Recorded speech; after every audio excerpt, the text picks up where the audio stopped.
Good evening, I'm Belva Davis, and welcome to This Week in Northern California. Joining me tonight on our news panel are Rachel Gordon, City Hall reporter with the San Francisco Chronicle; Scott Shafer, host of the California Report on KQED Public Radio 88.5 FM; and Josh Richman, legal and political affairs reporter for the Oakland Tribune; and Tom Vacar, consumer editor for KTVU News. Tom, you were at the USGS today. What did you find out there, and what is the latest that they could tell you? Well, probably the most astonishing idea was that many of us remember the Loma Prieta quake. This was on the order of 1,000 times stronger in Japan. Really a biblical proportion. You have to go back 1,000 years in the geologic record to see the kind of tsunami situation that they had. Having said all of that, not too many hours later, that tsunami sped across the Pacific, rammed into Hawaii, and then came to the West Coast and did some pretty significant damage in Crescent City, Fort Bragg, and then a little bit we'll be talking about Santa Cruz. One person up in Crescent City who thought he would be brave and go out and take pictures in a river ended up being lost and probably dead. Many coastal roads were closed. Beaches were closed, including right here in San Francisco. BART was not closed, but the Vallejo Ferry stopped 3 runs out of concern for possible problems in the bay. And many flights to Japan were out and out canceled. And those that were in the air already were diverted to other places like Osaka and Nagoya, and even one went into an Air Force base. So it is all in all a pretty amazing thing. But the damage to California is significant, so much so that the governor, Jerry Brown, has declared 4 counties, Del Norte, Humboldt, San Mateo, and Santa Cruz, emergency situation, and they will receive some aid. So that's kind of the nuts and bolts of what happened. Well, let's turn to Paul Rogers in Santa Cruz now. Paul, you're in Santa Cruz today, and you actually witnessed some of this damage as it took place. Yeah, I was at the Santa Cruz Harbor from about 9 a.m. on. The first surges came in around 8, and then another really big surge occurred at 11:15 a.m. when I was there. And it was just remarkable. I've lived in Santa Cruz for 22 years. I've never seen anything like this. It broke up about 30 boats, either flipped these large boats over, sunk them outright, smashed them into other boats. At one point, when it came in again, people had gotten too close to the harbor, and police on loudspeakers were yelling, evacuate immediately, big wave coming, and people were rushing, hundreds of people rushing up the hills, tripping over each other. And by lunchtime, there was a jet ski in the water, smashed up against the jetty without a rider, diesel fuel all over the water, 20-foot sections of wooden dock that had floated out to the ocean, and just a really muddy soup of plastic bottles and life jackets and upside-down boats, masks sticking out of the water. They're estimating the damage is about $15 million right now. At first, it didn't seem as though California was going to be really injured much by that. The first waves on the 3 feet up the coastline there, but things that got worse. That's the problem with tsunamis, is that many people think that it's one tidal wave, one thing, and in fact it's multiple waves that come, and very often the second or third or fourth wave may be the strongest of all of those waves, because while they may not be very high, the fact is that they have very long moment, which means there's a lot of high water behind them. It just keeps coming and coming. And in this case, these multiple waves kept coming in, and they would come into a place like, for example, Crescent City.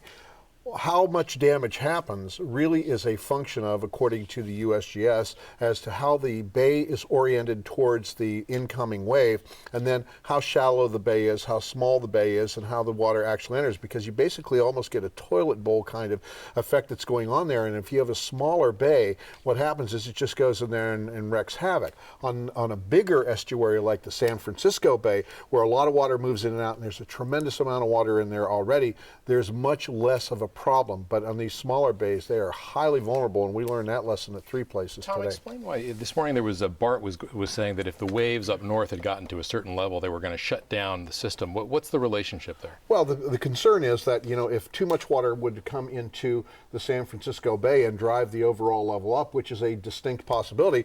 Imagine if it comes up over the shoreline there and starts coming up Market Street and starts dumping down into the Muni and into the Barton and gets into the tunnel and all of that stuff. That is a real problem in a major quake, and then what you have to do is you have to worry about life safety and everything else. So they were being very careful so that they didn't have a situation where they had people on trains that were either going to be stuck in water or possibly buried in water, and that's what they thought about. Tom, what about our tsunami warning system in California? I mean, it was shored up several years ago, at least in San Francisco and other places. Do we know if it worked? Were there any of the big sirens going off to actually evacuate people? And I mean, Japan is supposed to be one of the most disaster-prepared countries in the world, but there seems to be nothing that they could have done to prepare for this. I think in the pecking order, Japan is first, and then Hawaii is second, because they deal with tsunamis on a fairly regular basis. And California actually did reasonably well. Most people believe that people were informed largely because the media was there and informed people. And of course, people were mesmerized by what they had seen the evening before with what happened in Japan. And we heard that this thing was coming. That is sufficient warning for most people. Having said that, there were plenty of spectators that went down to the water. There were plenty of people that went down there and just wanted to see what was going on. It's like our YouTube culture. Everyone wants to put their own film up. Yeah, I wanted to go back to Paul for a minute. Now, Paul, you said you went down there and you were there most of the morning. Why did you go down there? I'm a newspaper reporter. That's why there's news there. Paul, I wonder. And I'll tell you, just in terms of the action on the coast, both San Mateo County and Santa Cruz County had voluntary evacuations early this morning. Literally thousands of people evacuated from places like Pacifica, Half Moon Bay, Santa Cruz near the boardwalk, Capitola. Some people drove up as high as the Skyline Ridge area, 2,000 feet up in the mountains, which if you think about it is a little overkill because the size of the biggest waves are maybe 20 or 30 feet. So, you wouldn't have to go that far. But on the other hand, there were surfers who were running down to the waves and getting in there. And we have some photos and we heard accounts of when the water first rushed out around 8 a.m., it rushed very far away from the shoreline. And people who were surfing in Santa Cruz near the boardwalk were suddenly standing in ankle-deep water. You got to ask. Some of them ran back in, and some didn't. Yeah, I just want to ask you, Tom, again. Was there any concern about the nuclear power plant and leaks from there? Is that any concern for California? Well, there should be no concern for California. I mean, Diablo Canyon is fine. But in Japan, there are a couple of nuclear power plants there because a third of the electricity comes from nuclear power. One actually had to start venting some radioactive gas, and there was concern about being able to keep one of the containment vessels cool enough, and that is an ongoing problem there. Whether or not that will rise to the level of being a real emergency, we do know that the people around there were evacuated. As interesting as this is, I have to move to another emergency, and that's the California budget, which Josh Richman has the latest on. The governor's attempt to get something done with the legislature. This last story, you want to avoid all kinds of nuclear option metaphors now with the budget for a while, obviously. So we had this self-imposed deadline that Governor Jerry Brown had set yesterday to get the legislature to vote on his tax and budget cut proposal. The idea was that would leave enough time to call a special election to let voters decide whether to do a 5-year extension of existing income, car, and sales taxes on June 7th. The deadline is now gone. We're hoping to get a budget deal next week. State Senate Pro Tem Darrell Steinberg says possibly as early as Monday if they can do enough negotiating over the weekend. The governor is huddled down with 5 relatively moderate state senators, hoping that they can work out some sort of a deal. They're holding out for some sort of pension reform and perhaps some other things. Governor Brown today said that they're trying to come up with some sort of pension reform proposal on the fly. So it's all very dynamic. Do you have any sense of what the bottom lines are? I mean, what are the Republicans really holding out for? What do they have to have? What would they like to have? And what are they willing to let go of? Yeah, well, it's hard to tell because some of this is going on behind closed doors. But generally, you got to remember that the governor is only negotiating with 5 Republicans. The rest of the Republicans are refusing to vote in favor of this special election because they don't believe voters should even be asked to extend these taxes. These 5 are sort of holding out for pension regulatory reform, other government changes, some budgeting changes, which actually is what a lot of the chambers of commerce and other business groups that came to Governor Brown's support this week said they'd like to see as well. Except they sort of said, we're going to support this on the condition that you get to that next, rather than right Josh, now. let me ask you about the Chamber of Commerce support. That was a big deal for the governor to get that. Well, they didn't quite endorse it, though. They were friendly. No, but they also said they weren't going to fight it, which Right. is pretty important because they have a lot of money to fight these measures.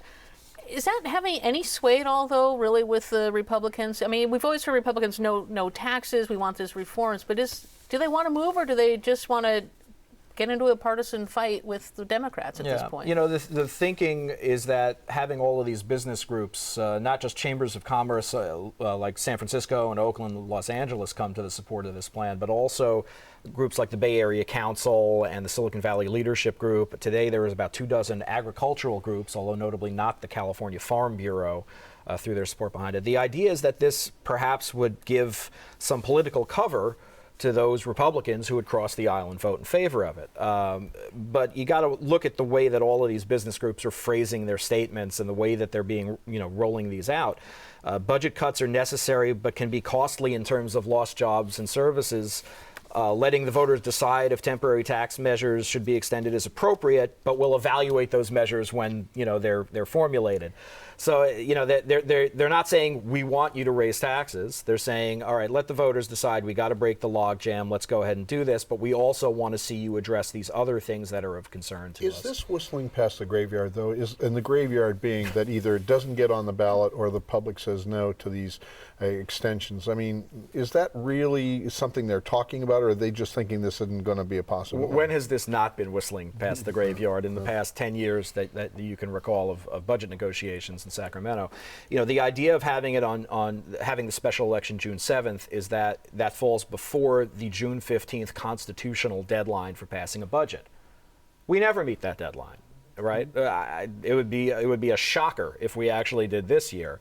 And there's still room for the legislature to shorten the election preparation schedule. We could still have a vote on June 7th, even if they get a deal next week, or if it happens in July, it happens in July. But, there is the chance that there is going to be a strong campaign for and against these taxes if it comes to a special election. Josh, can I ask one question? The Democrats are in the majority in Sacramento. We talk very little about them. And the 5 who are talking about negotiating, are they negotiating to let the taxes go on the ballot? Yes. Or not to say they would support any tax increase? I don't think you'll ever get any of these senators to be in favor of extending those taxes. But what they're saying is we will let this go to a special election. We will let the voters decide on this if you can show us that you're serious about pension reform, long-term budget reform, regulatory rollbacks. And those 5 come from more moderate districts? Generally so, yes. San Luis Obispo, Ceres, Modesto, for the most part, sort of swing districts. Can I ask a quick question just about the governor politically on this? I mean, he's come in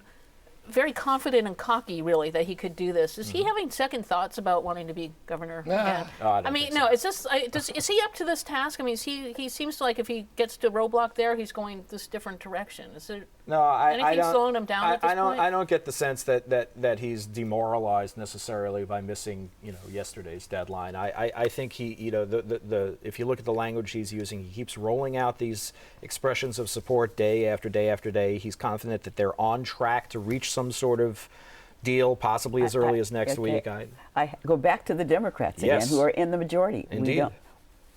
Is the governor confident that they will negotiate with him to the end, that his Republican 5 They are certainly willing to? confident. I think he's confident that the Democrats would support having this special election. When it comes to some of the specific cuts, I had Sandre Swanson from the East Bay tell me that he's not in favor of voting to abolish redevelopment agencies and enterprise zones because cities like Oakland are very much dependent on them. Won't the governor have to agree to do those things to get those 5 votes? Well, actually, the Republicans are not so hot about the redevelopment abolition either. But yeah, there is a balance that has to be struck. I think the governor is more concerned right now with getting some Republican votes for this plan. At the moment, he has none. Than with keeping his own party in line. But there's optimism that even as early as Monday, You never know. You never know. Well, there are a few things we do know. The census, the latest one, is in, and it's going to determine some political futures as well as a lot of funding situations. So, Scott Shafer, tell us about that. Well, the 2010 data came out this week, and it showed California is a bigger place. We knew that. It's grown by about 10%, but we got more detail about the ethnic makeup and racial makeup of the state. The biggest, fastest growing group in California, Asian Americans, grew by about 31%. Latinos grew by about 28%. And we saw a slight dip in the overall percentage of the population that African Americans are in California, and also a slight dip in the percentage of white folks who live here as well. What it means is that political representation is going to change as well. All this information goes to the Redistricting Commission, which is going to draw the political lines for the 2012 election. And what it shows is that the coast is not growing nearly as fast as the inland counties. The Bay Area, for example, the 9-county Bay Area, they grew by about an average of 5% each of the counties. Compare that with Placer County in the Sierra Foothills or Riverside County in the Inland Empire. They grew more than 40%. So you can see that shift over the course of the decade has been from the coasts to the inland areas, and that's going to be reflected in the new congressional lines. The Bay Area will probably lose one seat. You might see 2 seats kind of combined into one. Maybe we'll see a retirement of someone like, say, Pete Stark over from the East Bay. Not to predict anything, but something like that could happen. And the inner part of the state, either the Inland Empire or the Central Valley, perhaps will gain a seat. So you're going to see that shift of power, perhaps, as well. Does this have anything to do with the housing patterns, where housing was being built over that last decade? And wasn't that housing primarily interior, because on the coast you couldn't have the kind of growth that you would have in building? Well, we did see a housing boom, and that's the interesting thing about the data here. It's 10 years, so you see the dot-com bust is in here, the real estate boom is in here, and now the recession is in there as well. And yeah, there was a lot of housing built in places like Contra Costa, Brentwood, also in the inland places that I said where the populations went up. Cheaper housing, better schools, perhaps, safer neighborhoods, all drew people out of places like Oakland, which saw about a 2% drop in its overall population, into some of those places where housing was more affordable. Of course, sadly, a lot of those folks lost their homes during the foreclosure crisis. But overall, the State Department of Finance pointed out that there's 2% more housing stock on the market now than there was in 2000, and that reflects the overbuilding that happened, and also the foreclosures and the number of people losing their homes. Scott, can I talk about the political power? And we see the big rise in the Latino population here, and yet Latinos still aren't voting in great numbers at all for myriad reasons. Is that going to change? Are people going to try to tap into that? And if Latinos do vote, what does that mean for California politics? Does it make it more democratic, more conservative, more just status quo? Well, the share of the electorate that's a Latino has been growing, and the reason it's been sort of lower, much lower than the population, is that a lot of the folks are not citizens or haven't registered to vote. Now you've got the children of immigrants who are in the schools, and in the coming decade are going to be of voting age themselves, and you're going to see the electorate becoming more and more Latino, more and more Asian, so it'll better reflect the demographics of the state as a whole than it does today. Right now, the electorate in California is still about 70% white. So that's going to change. But what's also happening, and it refers back to what you said a moment ago, Belle, but you've got Latinos and Asians moving from the cities into places like Contra Costa County, Sacramento, Stockton, Riverside. And so they're taking with them their slightly more democratic politics. So those parts of the state are going to become slightly more blue, or maybe less red is a better way to describe it. Are these folks, though, voters? I mean, are these folks that are leaving, going to these areas voters, or are they just going to go there and live? Well, as I said, a lot of certainly the children, as they grow up, they're now in the public schools in many cases. They are becoming more politicized and more part of the civic conversation, I think you could say. And that's not good news for the Republican Party, of course, because not only here in California, but nationwide, you're seeing Republican positions on things like immigration, education cuts, and so on, is really driving, especially Latinos, to a lesser extent Asian Americans, away from the Republican Party. I guess we're also seeing less of a monolithic ethnic vote as well. I mean, we're seeing that in San Francisco with the Chinese American vote, for example. You can't say they're all going to vote for one candidate or one issue for or against something. it seems that the interests and have spread out and demands are different. Well, and it's also true that all Latinos don't vote for the Latino candidate. If so, Abel Maldonado would be the lieutenant governor today. So Perhaps. let's talk about a place where we have all the ethnic mixes, but a pretty a critical problem right now with the police force for San Francisco. Right, a new emerging police scandal in San Francisco. We aren't sure how big it's going to grow or if it's contained to what we know right now. And this is something that was brought to light by the public defender, Jeff Adachi, saying what he is saying is that he has video surveillance tapes from residential hotels that show, what he says, is that the police went into these rooms without a search warrant or without consent of the occupants there. And not only did they have illegal searches, but then when they testified in court about it, they perjured themselves because it was based on false testimony. It has quickly had pretty major fallout. That there have been 57 cases, criminal cases so far, mostly drugs, some robbery cases that have been dismissed by the district attorney, also by the courts have stepped in a little bit. Just today on Friday, District Attorney George Gascon, who happened to be the police chief at the time of this was in late fall, earlier this year, that he recused himself from this, saying his office, the district attorney's office, isn't going to be investigating it at this time. He turned it over to the U.S. Justice Department. So the FBI is in there, the U.S. Attorney's Office is in there. The police department is doing its internal probe right now. So it's 7 officers, police officers, undercover, and their sergeant have been implicated in this. When Gascon was appointed district attorney by the outgoing mayor, Gavin Newsom, there was this concern about a conflict of interest. And even though he's taken his office out of the investigation, he knows a lot where a lot of the bodies are buried in the police department. Is he going to be in some way still involved, do you think, in the investigation as, a source for perhaps for the FBI? I mean, he could be. And don't forget, he's also going to be on the ballot in November. This is probably the worst time it could happen for a candidate under his watch. His hand-picked successor, Jeff Godin, who's the interim police chief now, is saying that he too is taking this seriously. And they worked in Los Angeles together, worked very closely together. I think it is fodder probably for George Gascon's opponents in the district attorney's race. It was probably very politically astute of him to get out of the investigation at this point. But he also was very clear, saying this wasn't about conflict, it was about other information that came to light. He didn't share what that information might have been. The question is it going to spread? Is it just this one unit out of Southern Station, which is the South of Market area, Tenderloin, a little bit Mission District, or is it going to be perhaps other areas? And what exactly was the MO in these situations? What were the police actually doing that got caught on video that's causing these cases? They had master keys to the residential hotels, the police officers had. So what they're saying is that they had the keys, they had a suspect, they suspected someone had drugs in their room or stolen property, whatever it may be. Or the suspects there themselves. They used the master keys to get into the rooms and then pull the people out. They didn't. You have to either have a search warrant to go in without someone's consent, or you have to knock on the door and say, "Please, may I come in?" to do that. Now, we know, I said earlier on another segment, it's a YouTube culture. I mean, we've seen this in a lot of places. There are cameras everywhere now, not just on people's cell phones, but surveillance cameras on street corners and buildings, and that's what happened. The public defender's office asked the hotel owner, can we get the surveillance tapes to see what happened? And that's when this came to light. What prodded that? I mean, was it, did Jeff Adachi think this had been going on for a very long time, or did he think it was a new event? I mean, what is the history behind it? Well, he's saying that it could go back years. In fact, he's asked for about 7 years of records on this. He also wants to see not just if the cameras were there, but with these specific police officers, have they been involved in other arrests? He wants to go through every case. So we have 57 now. Could that potentially be thousands of cases? And don't forget, this just came about a year after San Francisco was embroiled in the other scandal. And that was the crime lab, the drugs lab, where one technician was suspected of stealing drugs that were there. And that kind of forced San Francisco to toss out a lot of other cases. You hang around City Hall a lot, and you hang around the police a lot.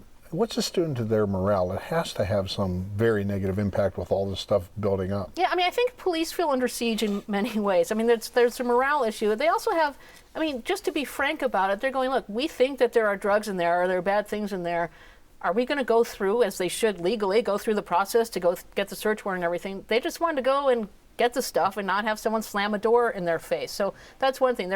I can't speak for all of them. We're just wanted to do the right thing and get the bad guys behind bars. And that's what they were being encouraged to do, to break up the drug traffic. Right, and so they did and now a lot of these drug cases are just going to be tossed out. Now, as this is playing out, they're also searching for a new police chief in San Francisco, and that's going to play into this a lot. Thanks so much, Rachel. In fact, thanks to all of you for joining us tonight for this great discussion.